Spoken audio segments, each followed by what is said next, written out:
We've had expressions like every door is the right door in our province for a long time, but the reality is that most of the time when a young person goes through a door, they're told it's the wrong door.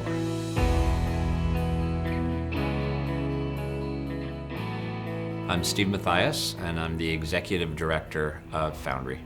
I worked with a group of psychiatrists in the inner city of Vancouver, working with homeless young people. Almost 60% of the young people we were seeing were from other areas or regions of British Columbia. And we were noticing that they were really struggling to access services in a place as wealthy as Vancouver. When I first got involved with youth work, I was in grade 9. And one of the main reasons that I got involved was just trying to fight the stigma that I faced myself when being challenged with a mental health issue. And I guess I noticed just lack of counseling resources for youth and substance abuse issues that were going on with youth, and the lack of discussions that we were able to have about that in Penticton. I didn't reach out for support for probably about 3 or 4 years to address my own mental health issues because of stigma and because of a lack of awareness of where I needed to go and what services were available for me. We thought, well, if we just provide enough psychiatric care for them, they'll get better. And then we realized, well, actually a lot of these young people still need housing support. A lot of these young people still need substance use support.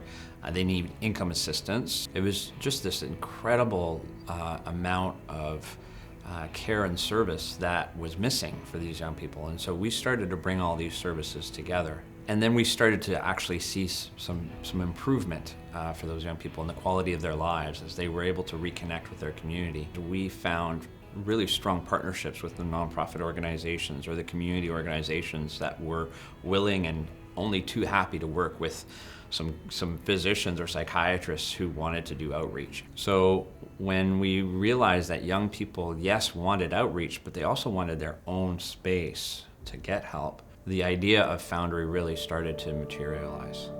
The youth and family engagement and really youth engagement back in the day was when we opened the Granville Youth Health Centre, which has been known as the prototype for Foundry. We really identified a need for young people to have a voice in how services are delivered or have a say in what's important to them. We basically supported a staff member to work alongside young people and develop a youth advisory committee. When Foundry was first launched, it was called a proof of concept, and we were mandated to open 5 centers within 3 years and also kind of prove that it worked. I think if you look back at our first 5 communities, we didn't know how would young people and families in smaller communities design this. And so we went in, I think, with open minds, open hearts around what this could look like. We were all trailblazing, machetes, bruises, and just trying to blaze a trail through very dense,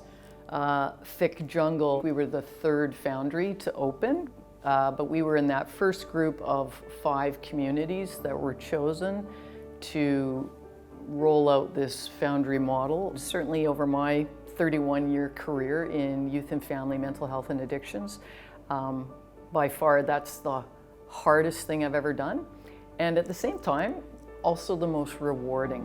I can't really emphasize enough how much a foundation of Foundry is relationships with your community partners, with your staff, with young people in your community, with families and parents, and really to listen carefully to various perspectives that are being offered and being shared. It's very much a collective effort.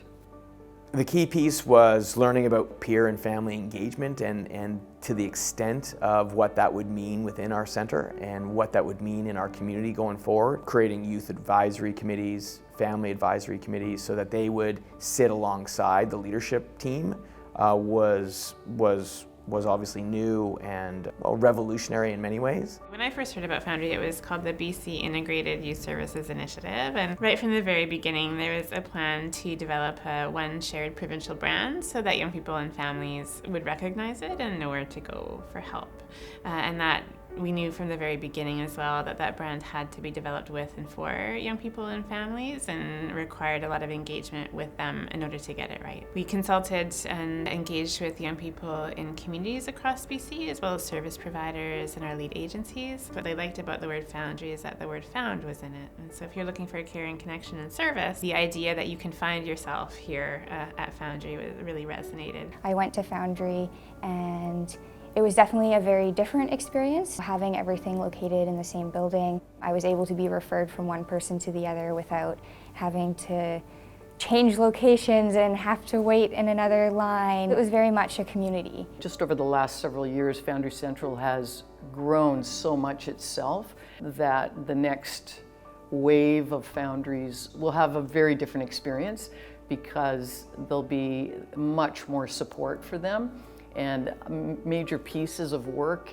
have already been done that they'll benefit from. We were able to advance a lot of the lessons learned to the sites that came downstream. So by the time we were opening our 4th, 5th, 6th center, it was built on a wealth of knowledge. I got involved with a nonprofit organization in Penticton called the Yes Project. Foundry, who already had a couple locations open, was looking to expand, so we took the opportunity as the Yes Project to apply. That's when I really started getting involved in Foundry.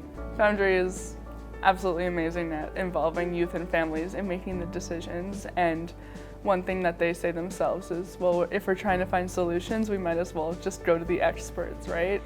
It's been a really rewarding experience to be a part of the Provincial Family Ambassadors team. Together we share our journeys with our youth who have struggled with mental health and substance use. We're able to bring together shared values which have come from our experiences, like the importance of the family voice in youth care, and the importance of teamwork and communities coming together to work as a team to wrap around and support our youth. It was clear that communities wanted to do this.